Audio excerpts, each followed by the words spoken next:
All right, here we go with a Monday thought starter just for you. And today I want to talk about change and innovation. Change is hard, innovation is hard, failing is even harder, and the more innovative the change, the harder it might fail. Now, that of course shouldn't keep you from trying, but that's the strange thing, especially if you've been in business for a while. If you're an entrepreneur and you're just starting out, or you're a CEO of a company that's just coming in, you're usually pretty willing to make bold moves. You want to make your mark on the world, or the company for that matter, and you're willing to take risks. If you look at most of the disruption in today's business world, it seldom comes from established companies. Sometimes you do have disruptors that never stop and never get complacent. Think Apple or Google, for example, but most of the time it's someone that comes in with new ideas that should have occurred to someone in the business a long time ago. Like surely someone drove a cab in 2007 before Uber and was thinking, this is really inconvenient for the customers. I know they did because when I was in Atlantic City that year, the cabbie gave me a cell phone number to call him if I needed a ride. Anyways, I just talked to a business owner over the weekend, and he was telling me how they had tried a new process. Partially out of desperation and partially because they wanted to make a change, but it was basically an epic fail. Now, here's the interesting thing. He wasn't so much worried about the money, and it did cost them some. His main concern was about what people would think. Now, I've known him for quite a while, and the first thing that came out of my mouth was, since when do you give a fleeting thought about what people think?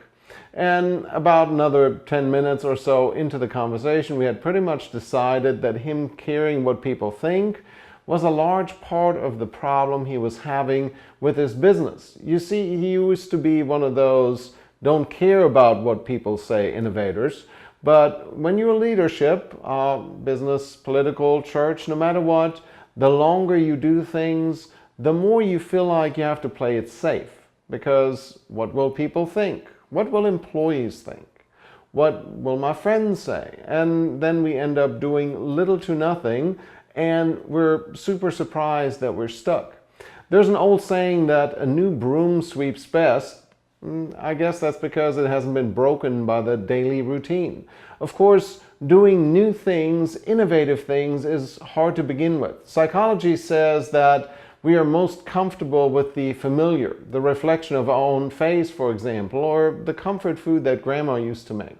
Yet, we're always looking for new things so we don't get bored. But bored is safe and new is exciting.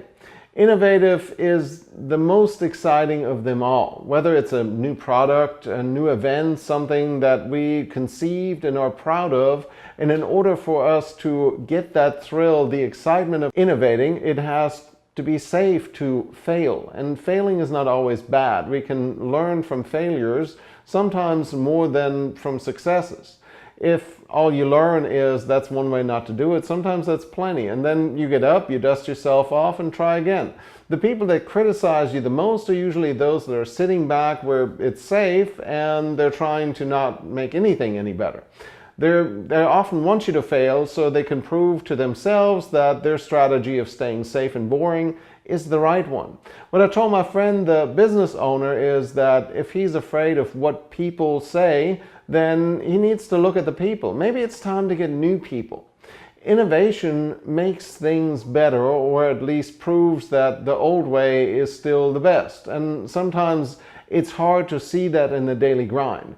Create a space that's safe to throw ideas around. Find some people that are willing to throw rocks and test your ideas without saying that's stupid, because they're wanting to be safe and boring.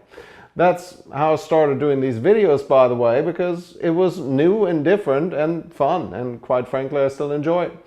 That's it for your Monday Thought Starter, and I'll be back with trends on Thursdays. Until then, I'm Tobias Wilhelm.